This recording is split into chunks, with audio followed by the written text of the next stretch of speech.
today I'm going to be batch cooking and I'm going to be making some keto buns.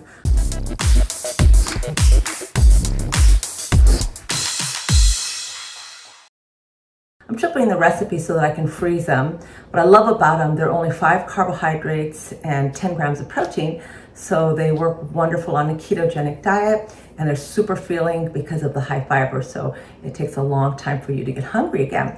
So let's just have a look at the ingredients here. So I'm going to use almond flour, and I tripled up the batch. So I've got the almond flour.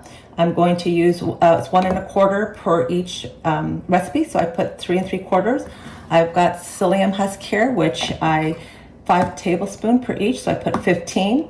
I've got some sesame seeds, which I'll be putting about 3 tablespoons of that in there. I've got 1 cup of hot water, which is boiling, so it's triple the recipe, so 3 cups.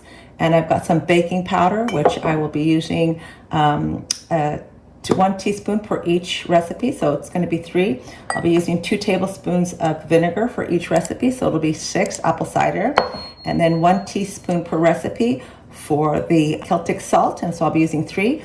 And then there's 3 egg whites per recipe, so I've got 6 egg whites there. And so I've already got it all mixed up here. And so we are going to just add the hot water and the eggs, and it's going to be fantastic. So I'll go ahead and add the eggs first. We use the vinegar last.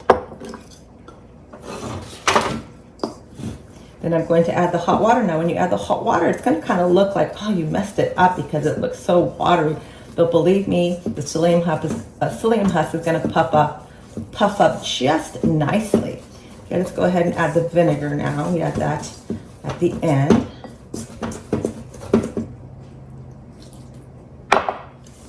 So again, it's not going to resemble your normal dough, but it will to some degree. You're not going to need it. It has no yeast in it, so it's excellent for someone who is on a candida diet. So you can kind of see here, it's already kind of, pretty firm. Now when you add the water, it's going to kind of freak you out because you're going to go, oh my God, too much water.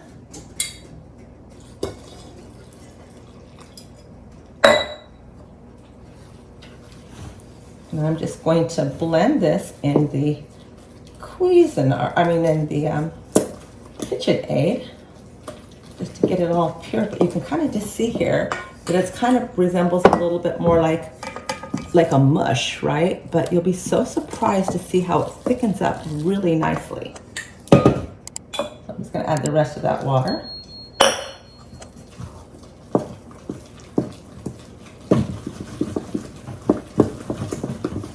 Well, I won't even put it in the KitchenAid. It looks just perfect here.